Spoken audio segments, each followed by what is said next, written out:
right. Yeah, there's already people coming on. This is so exciting. Stacy, how many people said they were RSVPing to this? 225.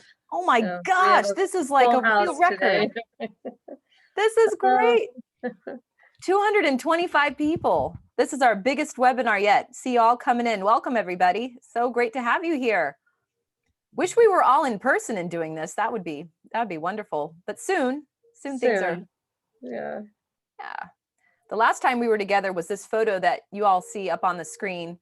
That's our board chairman in the middle, Gary DeLong. And to hit your right, his left, that's Wendy from the Wells Fargo Foundation, and then yours truly. And then we've got wonderful nonprofit leaders there. I see Leilani from Precious Lamb. I see Urban Community Outreach. I see, who else is in there? Gosh, it's like when you don't see people for such a long time, suddenly I've forgotten Long Beach Community Table, I think, is there. Yeah. Yeah, Long Beach Community Table. That's Kristen. Dr. John Blake from the Children's Dental Health Clinic. And then John from, I think he's a board member as well. Some really great folks. Yeah. Exciting. We got 52 people rolling in. Welcome, everybody. We're going to get started in just a minute.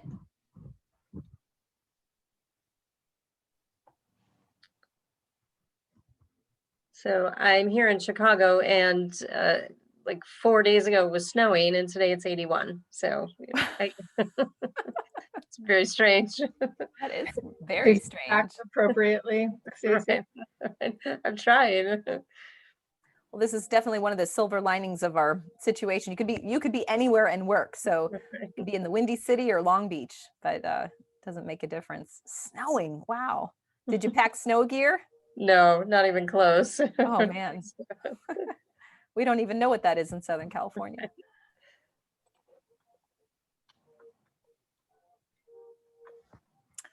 All right. Well, it looks like it's 12 o'clock. We are going to go and get started, everybody. Welcome. This is the 2021 official grant kickoff for the Long Beach Community Foundation. We're really happy you've joined us today. It's going to be only 30 minutes, so we're going to go pretty quickly and use the Q&A feature. We're going to talk about questions at the very end. And if for some reason we're not able to get to your question, just reach out to us. Our information is in the slide deck, and it will be emailed to everybody who registered today. So here's what we'll cover. We're going to talk about what we do, who we are, the grant opportunities, and some really great tips for you if you're applying for a grant, things that you should know going into it pretty quickly.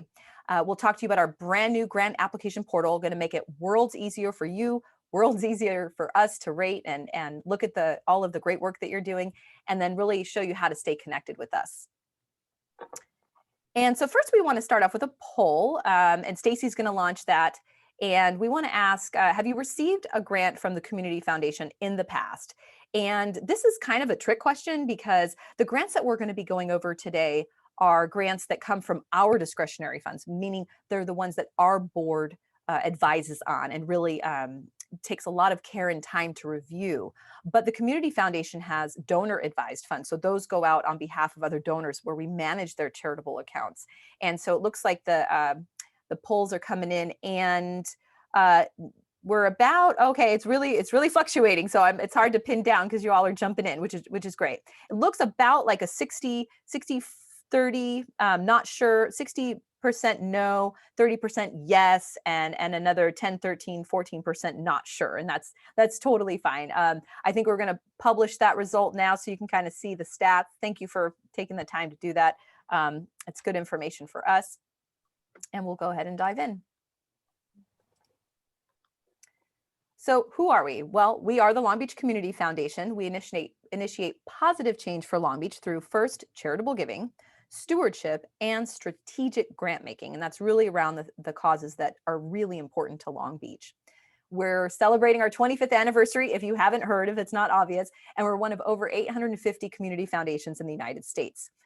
In 2020 alone, we funded approximately $5 million to nonprofits, both locally and nationally. That's a really big number. And about 1.4 of that was for coronavirus relief alone.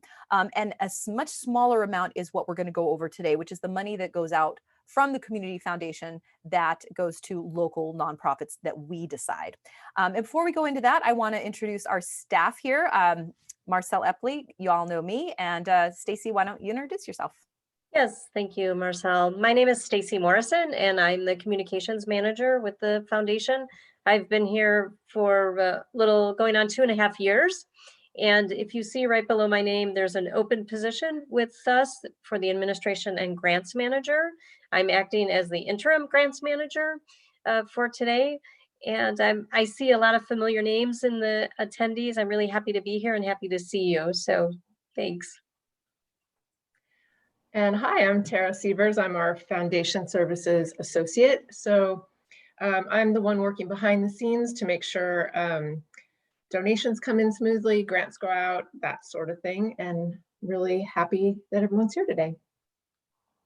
Thanks, Tara. Thanks, Stacy. Well, here's the granting process. So as I mentioned, we manage a lot of different types of charitable funds, and the funds are decided really in distinctive ways. But the most decisions that are made by our board are the ones that we're going to be going over today.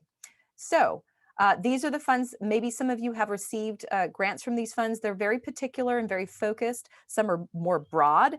And so sometimes it's hard for us even to decide because the charitable wishes of the donor were so broad. Some of them are very active today with donations. Some of them were given as estate gifts where the donor had already passed on. Like in this case, Jack Finney left a fund to the community foundation when he passed away because he really felt he wanted to support children's organizations. And he was very active in the city of Avalon, on Catalina, as well as Long Beach. So this is probably one of our more broad grants that we like to pair really with our impact fund, which I'll go over a little bit later. But for that one, this is almost all nonprofits, right? Are supporting, children and supporting children. So this one we get the most applications for sure. And you see a grant range there between $5,000 and $10,000, and then you can see the deadlines, which my Zoom screen is kind of covering up, so I'm not seeing it. So pardon me. I can't see it because there's a Zoom bar on there, but you can see the deadline and you can see when we open it. I believe it was May 13th, so pretty soon. And as you're looking through these throughout, note that some of the deadlines are different, and then you can see when we anticipate making an award. Okay, so I want to give you a couple of examples about the Finney Fund. There are 3 that we funded particularly last year. Children Today.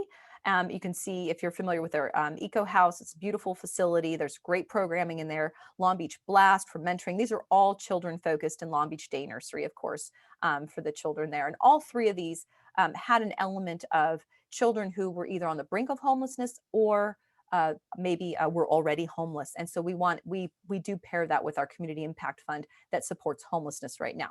So if you're a nonprofit and you're supporting programming around people suffering from homelessness, the Finney Community Fund is probably going to prioritize you because we are focusing on that with another fund. Again, it's kind of a matching situation. So when I go over the next fund, it'll be a little bit more obvious. In the Healthy Kids Fund, this was a dissolution of a fund that had already existed and came to the Community Foundation. It was a stated purpose, and this is for basic healthcare needs for underserved children residing in Long Beach. So a bit more focus there, and kind of a smaller grant. And these are the 2 organizations that we granted to last year: the Lions Club for eye exams and glasses, of course, that's their mission, and then Pools of Hope through the California Aquatic Therapy and Wellness Center for children with physical or developmental disabilities. So here's a community impact fund. This is one of the larger funds. This is one that we own, that we decide on, and the focus can change from year to year. And we heard from the nonprofits a few years ago and charitable organizations that said, we really don't know what you fund, and it would be helpful to know that you're funding the same thing every year. Well, our board likes to focus on what the critical needs are today, and that's what makes this fund so unique.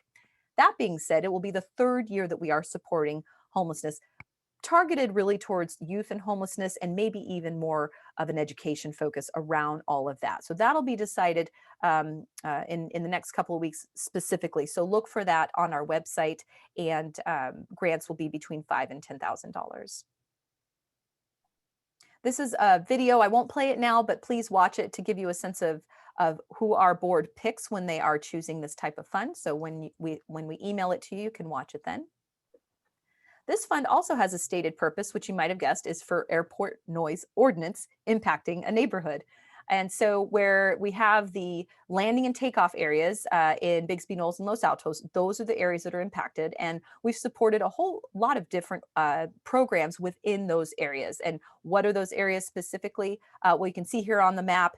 And we really try to focus within those areas. If you're just outside, we may take a look at you, but we really want to support the neighborhoods that are being impacted by the noise of the airplanes, because you all are the ones that are impacted by that and suffering the most. So here you can see they're very broad and very diversified, I should say, in their cause. We have serving people under the flight path that are needing that service. We have the City College headphones for the students there that needed help when the planes are going over, but their location is also in the flight path. And then we have a neighborhood cleanup group that does great work in Cal Heights, another impacted area. National Philanthropy Day. There's probably some of you that have heard about this or been recipients. This is where the Community Foundation decided many years ago that we give out grants, but we also want to give a grant and roll up our sleeves. So we've got great photos of our board out there with shovels and jackhammers and paintbrushes. And this is our Give It Back to the Community Day, where we show up, and it's a one day. It's a complete turnaround. So kind of a before and after effect. And really want to support communities in need. Exterior is preferable for a particular nonprofit. So this is like your headquarters. This is where your services are. I'm going to give you some examples of what that looks like. So here we have the rescue mission. This was in the back area, but this was a healing garden for the women living in the Lydia House. Precious Lamb, we completely redid and enhanced their playground, and we built a teacher's lounge. And you would not believe this very magazine looking photo. That's a real photo that I took, because you wouldn't recognize it. It was a storage closet, and it looked like a storage closet, but those teachers really needed something that they could go to at the end of the day to take a breath. Mental Health of America. If you saw this place on Atlantic Avenue, it looked in the upper right-hand corner, very, very, very dark and very scary. And we brightened it up in a one-day paint project with a lot of volunteers. And Un Mugo de Amigos Preschool, that was done in one day, an entire mural done on the facade, completely brightened up that whole area in central Long Beach. And this one was done by their own volunteers. I do want to say that now what we're doing with this fund is we will consider your application, and then we give you the money, but then it's your responsibility to get the volunteers and promote it and do all of that. But make sure you let us know, because we like to show up and volunteer as well and be part of what you're doing. The Katie Stone Memorial Fund, this is what it sounds like. Katie Stone worked for Long Beach Parks and Rec for most of her career, and really had a passion for helping youth, specifically around mind, body, and spirit. She really appreciated, children experiencing the great outdoors. And this is a donor advised fund, but she has 2 nieces that advise on it. So Community Foundation will collect all of your applications. We'll really try to get close to what we know Katie would have wanted. And then it's advised on by the nieces. So a little bit different process, but still a great opportunity for you to come in and apply for some great funding. Here's a couple examples. Boys and Girls Club do just exactly this focus with their triple play program, and then Adventures to Dreams enrichment as well through STEM activities. The Knight Foundation Fund. This one we probably get the most questions on, and new this year and last year during COVID, it is by invitation only. So I want to go over it, and I want to explain a little bit why that is. So the Knight brothers owned the Knight Ridder newspaper group, and when they disbanded, they formed endowments and funding in all the communities where the Knight Foundation, the Knight brothers, the Knight Ridder newspaper group was. So the Press Telegram used to be owned by Knight Ridder. That's why this fund is here, and the Community Foundation administers it. And they wanted to make sure that they really supported local communities, but didn't leave a lot of definition. So over the years, the Knight Foundation has decided and really researched and has been proven that harnessing talent, encouraging civic engagement, and economic opportunity all equal a really vibrant and thriving city. New this year, they really want to focus on tech and equitable digital engagement. And you know where that's coming from, because we really have a lot of work to do in that area. When I say invitation only, really, if you think that you have a really big project where you have multiple funders and you're really moving the needle on an issue, maybe you've just been waiting for this last $100,000 or $200,000. It's probably $1 million, $2 or $3 million project. That's kind of the size that we're looking to contribute to. Then reach out and let us know. I spent deal of my time looking for those projects. So if you have one of those projects, that's great. I want to hear from you. But this is not a $5 or $10 or $20,000 grant for a smaller one-off program. So I just want to distinguish between that. This is really the Knight Foundation wanting to go with the momentum of a city to make it successful on large scale projects. And this is an example around the table, if you remember that from a few years ago, as well as activating the Civic Plaza. This is what it could look like after we can gather again, and we'll look forward to those times. It's my pleasure now to hand it over to Tara Sievers, our Foundation Service Associate. Thanks, Marcel. I'm going to talk a bit about the Long Beach Navy Memorial Heritage Association Fund, which unlike the other grants Marcel was speaking about, this is a nonprofit that we kind of do the back office support for. So we assist them with their grant making. So they have their own board of directors that decides who gets these grants. But I just wanted to talk about it a little because we're part of it. This fund was established when some historically significant buildings at the naval base were destroyed, basically, to when they decommissioned the base. And so an endowment was created to sort of mediate the loss of those buildings. And so it's an endowment, and each year they give out between $150,000 and $200,000 to support historical preservation projects in the city.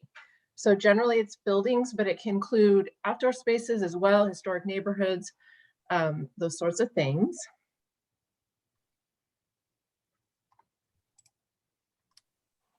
And as you can see here, they do have a priority to recognize projects that have something to do with the naval shipyard, and also projects that honor the work of the architect whose building was removed, which is Paul Revere Williams. You'll see a picture of him there on the left. They prioritize projects that are visible and accessible to the public. So they're not going to fund, most likely, your house, even if it is a historical home, but some of the historical buildings that have public access in Long Beach have been funded in the past.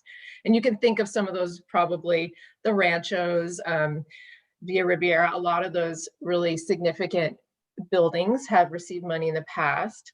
But here's some examples of some recent ones, which are a little bit different. So this first one was a mural at Cal State Long Beach. They have a very significant both mural collection and sculpture collection on campus, and they're all accessible to the public. You can go and park and walk over and take a look at all of them. And so this was a restoration of a really important mural. You can see a photo of it there. And then also the First Congregational Church of Long Beach, which if you worked or lived downtown, you'll know is a very striking building there on Elm with these beautiful stained glass and terracotta windows that have been, they're getting old, they're deteriorating. They really wanted to make sure that those are restored and protected for the future. So this was a recent grant for that. And we're taking a look at the chat here. It looks like there's quite a little bit of action there, but I wanted to pose a question to the group about what is your biggest challenge for submitting, when you submit grant applications. We know that, it's a big job for nonprofits. It takes your staff time. And so just kind of wondering what types of things are a challenge so that we can hopefully make it simpler for you. And don't be afraid to be brutally honest. It's okay. Yeah. When we got our new system, which Stacy will be talking about, we really took into consideration from a grantee's perspective, how do we make this easy? And I know one of the questions that I get, like maybe, a week before the deadline is, should I apply? And of course, we would always say, of course, everybody should apply if you feel that you're qualified. But it's never a bad idea to contact us and say, here's what I'm thinking, here's my program, because we know it takes you time. And sometimes you have to choose between that and doing something else. And so we run a nonprofit too. And I'm seeing that, Marcel, is someone asking, like, how do I know if we're a good fit for a grant? Another one is word and character limits. Like, how do you they succinctly describe what their program is when there is a limit to the amount of space available. I think the answer to the good fit is if you are if it's a very broad use like the Finney fund, for example, and you're administering a children's program, knowing that we align it with the impact fund focus, which I mentioned is going to be announced, which is going to be around homelessness and youth and probably education, then that narrows it down a little bit more. But feel free to call us, not like a few days before the deadline, please, but to ensure we can get back to you, like talk us through the program, because we know our board and we know past grantees and we know kind of what they look for in addition to everybody, applying for the same type of thing. I see a comment on there about the night and how do we secure an invite for the night. That is not something that will be thrown out to you. There will not be it's a closed invitation, meaning that if I hear about something, if you come to me and tell me about your program and I say, wow, I want to hear more. Yes, that seems like what the Knight Foundation would fund. Then we can talk about it. But there's not going to be a public invitation for the Knight Fund. It's basically information that comes to us. So if you feel that you've got a huge project, that you've got multiple other funders and it's really going to move the needle, and maybe it's a pilot or it's a project that is the real thing and not the pilot, maybe you did the pilot and you learned from it, think on big scale, then definitely give me a call, shoot me an email, and we can talk a little bit more about that. That'll be decided in the next few months. I'm seeing one more thing that I've seen several people is talking about whether grants are, if they're a small nonprofit, maybe that we're not as familiar with, do they even have a chance? Or are grants generally going to larger nonprofits that, we're familiar with, that kind of thing? So how do they, as an up and coming, smaller organization, get our attention or get to know us so that we're familiar with what they're working with? Also, some stuff about, and I think Stacy will touch on this, how our new grant portal will help this, but things about like reporting demographics, how do they show budget, what's the formatting, do they have to submit it by paper and digitally? So I think Stacy will touch on, hopefully that part of it we can help out. So I'm yeah. So we'll pause on the chat. We're going to capture the chat, so that's good information for us. And let's address the small nonprofit at the Q&A, because I do want to talk about that and how we decide on smaller nonprofits, because we do absolutely support smaller nonprofits. But Stacy, let's talk about grant qualifications. Yes. And I appreciate all those comments that came in the chat. Those are very helpful. And some of this, I hope, will be viewed as solutions to some of those challenges. These first two slides are really kind of an inside view of what our grants committee thinks about and what they consider. So these are tips for you in a sense. The first thing is, does your project really fit the qualifications of the grant criteria? We all, want to make a grant fit, but if it's just not the right fit, maybe it's better to pass on the grant application and look for one that's really an appropriate fit. We've seen sometimes grants are trying to make them a certain way, and that's not really helpful. The second bullet is, I think I saw a comment in the chat as well. Typically, we grant to US-based 501c3 nonprofit organizations, school or government institutions.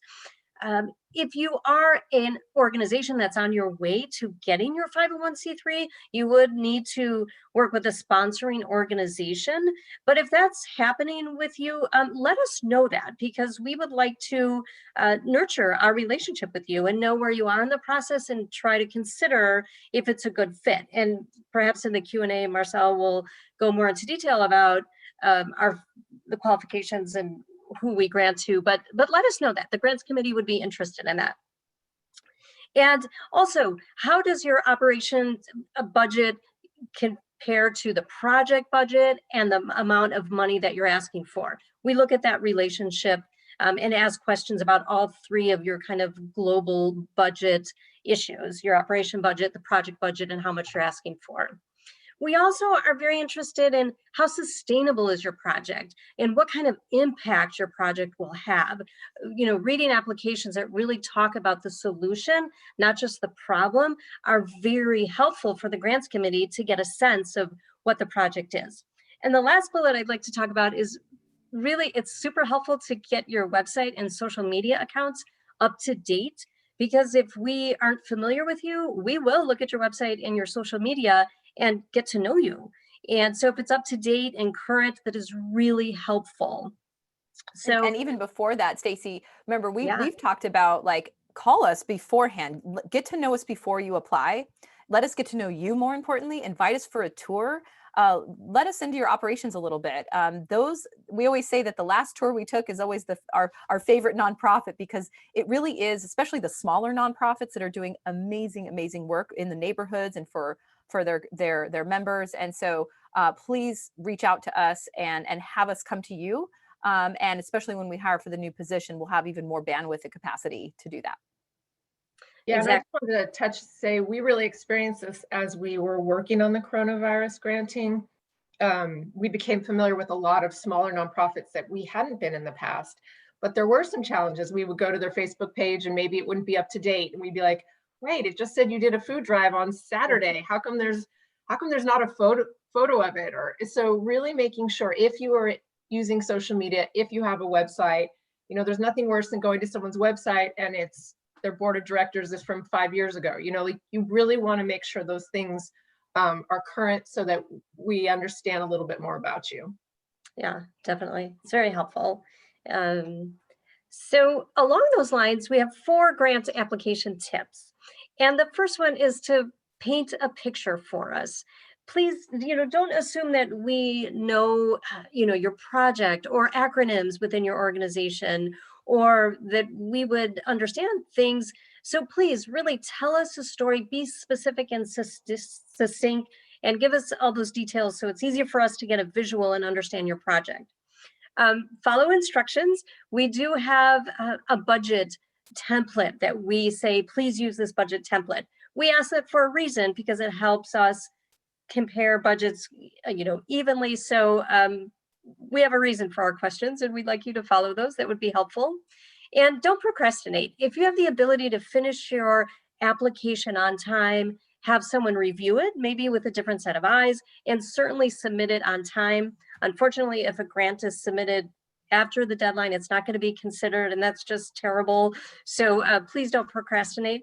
And lastly, if you didn't win or you didn't get a grant, don't be disgruntled, but call us. And I think we're hearing a similar theme here.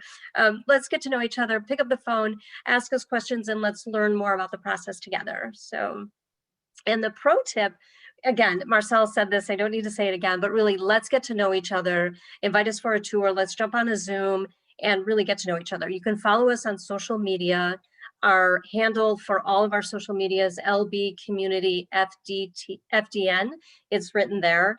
And let's follow each other online. And I think there was in the chat, there was one question alluding to that about what's the best way to do that. And I'd say email or phone call is fine. It's the 3 of us right now. So between the 3 of us, we'll figure out when we can connect, and let's do it before the grant season. So we've got a sense of who you are. Right. So we spoke in the beginning about our new donor profile, and I'm going to go through this in about a minute so we have time for the Q&A questions that are coming in. And by the way, if you have more questions, keep them coming, because we'll answer them. Even if we don't have time to answer them all here, we can answer them in an email. But the new donor portal that we have is called Foundant, and there's a URL on the right side of this slide, which you can set up your account. This is helpful, especially saving time. Once you set up your account, that's one and done. You don't have to do it again. So your account is with us for any time you want to apply for a grant. You can do that now, even though none of the grants are technically open, but you would be prepared. That part of it would be done.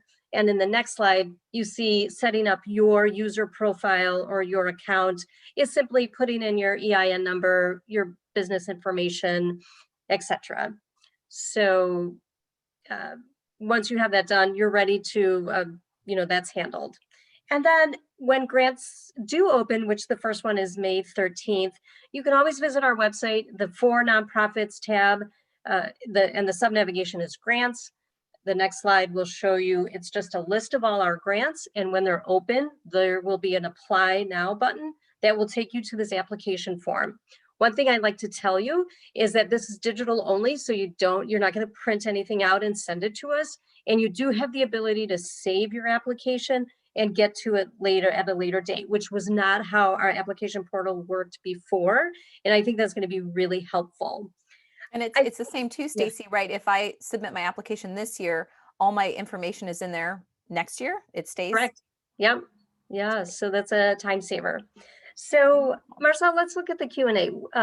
I've been talking, so I've been, what's been around over Well, there? there's some in the chat, which I have open. So I'll address some of those right now. And so I'll start there and then I'll look in the Q&A with you guys. So one of the questions is, will all of these applications be on the new portal? The answer is yes. So all of them, even the Navy Memorial Heritage Association, is a budget template in the portal? Yes. We really like to see specifically what your budget is, you know, other funding that you have, and specifically for that program. And we like to see, really, because we want to see, is majority of your funding going towards supplies, or is it going towards administration, or there should be a healthy ratio there.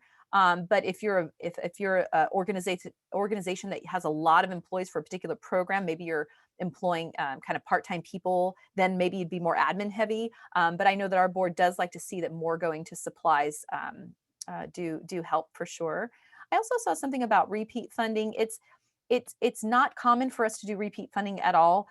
We typically decide to distribute the funds so that if you got it this year, you know, next year you may not, only because we already provided you with funding last year, and we try to spread it out throughout. We have probably, and I saw Denise's comment that we have about $250,000 in our own discretionary funding. That's not counting the large Knight Foundation fund. That's separate. So just the ones that you can apply for. So you can see how that could go away very, very quickly as we distribute it. That being said, it's not that we haven't funded a same organization 2 years in a row, but it might have been for a different grant for a different program. We really like to diversify where we're putting our money for sure. Stacy, Tara, do you see anything in the Q&A that we could bring up that most might be interested in? Yeah, I'd like you to talk a little bit about the 501c3 organizations, Marcel. Someone asked, do you have to be a 501c3? We prefer to fund 501c. Well, let me back up. By law, we have to fund a 501c3 organization or a school or a government institution. And so you must be one of those three things. If you are not, then that means that you must have some sponsoring organization that is making us a promise that you will spend the money according to how we're giving it to you and the rules around that. So that's a fiscal sponsor. We do prefer charities, 501c3s, but if you have a fiscal sponsor and you're on your way to becoming a nonprofit, to us, it makes more sense because that's long-term sustainable funding versus like a one-off type project. I hope that makes sense. I know that we're at the very end of the webinar, but maybe we can fit in one more question. Let's see.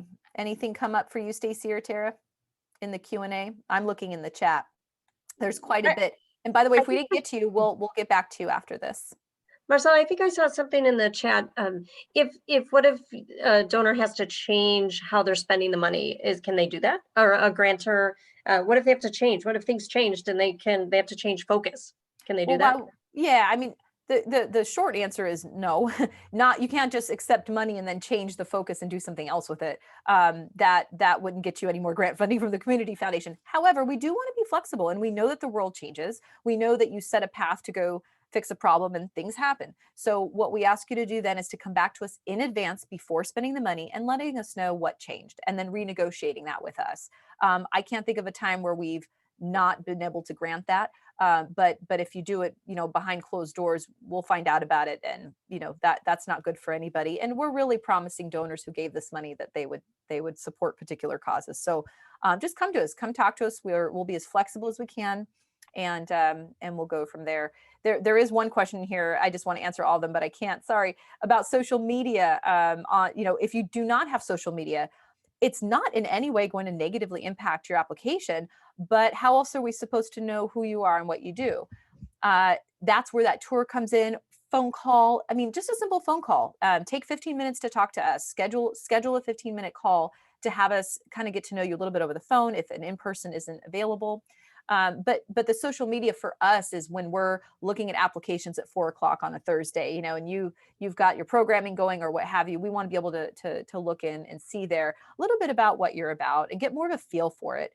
Because remember, these are donor dollars and we treat them like our own, and we want to make good on that promise that we made to our donors. So we got to do our due diligence and make sure. And if we don't know who you are, well, we try to assume that you're in good standing with the IRS and all of these things, but we've got to do our research too. So that's just one way to find out. Okay. Well, thanks everybody. If we didn't get back to you today, reach out to our office.